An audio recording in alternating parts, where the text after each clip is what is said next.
This is an introduction to cell phone photography. I am Jess Hunziker, yearbook, newspaper, and video production advisor at Castleview High School in Castle Rock, Colorado, where I've been advising for 12 years. In this session, I will be discussing tips for taking publication quality photos on a cell phone.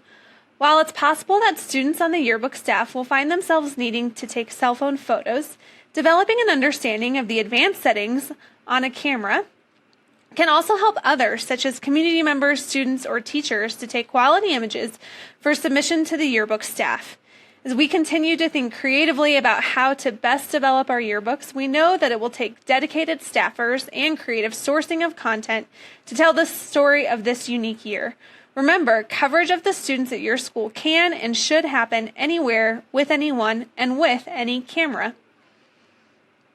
The first thing you'll want to do is make sure the settings are correct on the cell phone.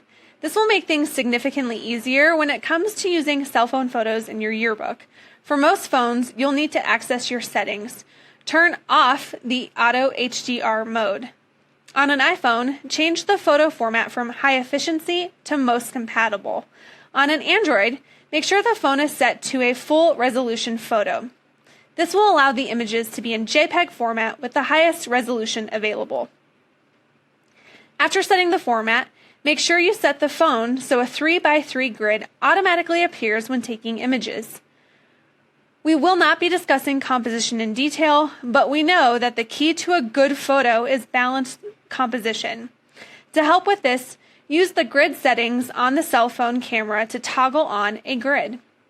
Keeping in mind that a well-composed image often has a strong center of visual interest on those intersecting lines, the use of a grid will reinforce balanced photo composition.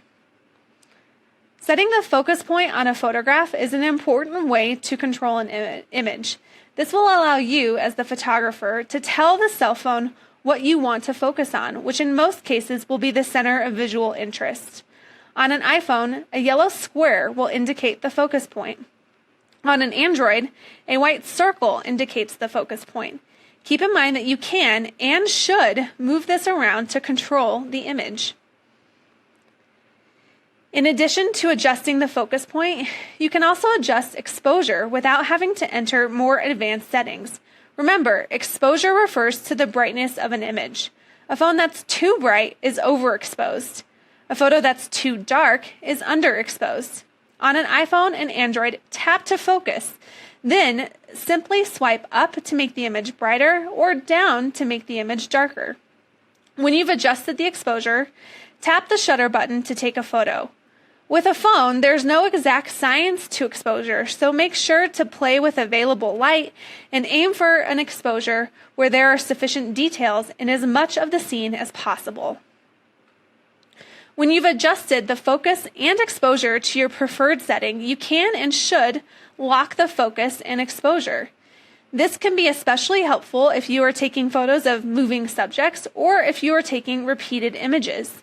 On an iPhone, tap and hold the screen for a few seconds until you see the yellow AE/AF. On an Android, simply tap the focal point and click the lock towards the top. Cell phone photography has come a long way, especially when taking portraits. Using the portrait mode on a cell phone helps to emphasize the center of visual interest. I'd encourage you to get really creative here by playing with available light and various composition strategies. On most phones, you can access portrait mode by swiping through the modes and choosing portrait. Newer phones also allow you to choose the type of light, such as natural light, for further control of the image. Night mode is an automatic setting which takes advantage of the new wide-angle camera that's in the iPhone 11 and 11 Pro models. Many Android phones also have advanced night modes that can help capture an image in a low-light scenario. When night mode is engaged, the cell phone camera analyzes the amount of light and chooses the number of frames needed to create a suitable image. This can take anywhere from 1 second to 5 seconds, or in some situations, even longer. Since the cell phone is taking multiple images at different exposures, the phone is able to pull out the best parts of the scene, highlighting what's most important. You'll need to hold the camera steady when using night mode to avoid a blurry image. To access night mode, swipe to explore camera modes. The final setting that provides a wealth of photo opportunities for you, especially in a situation where your subject is moving, is burst mode. Burst mode takes rapid sequential photos to quickly capture action.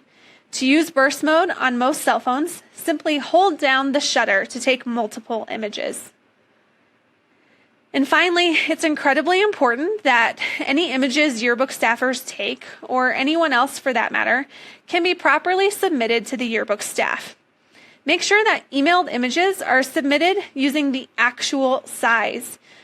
Do not accept images via text message. They simply will be too small for you to do anything with. As the yearbook staff, decide how you want to accept submitted images. Some options might include using Jostens Yearbook Plus, Image Share, Google Forms, or asking for photos to be sent via email. The last thing I'd encourage you to do is explore third-party apps, which can give you access to even more advanced settings. Some settings to explore would be shutter speed, which allows you to control the amount of time the shutter is open when taking a photo.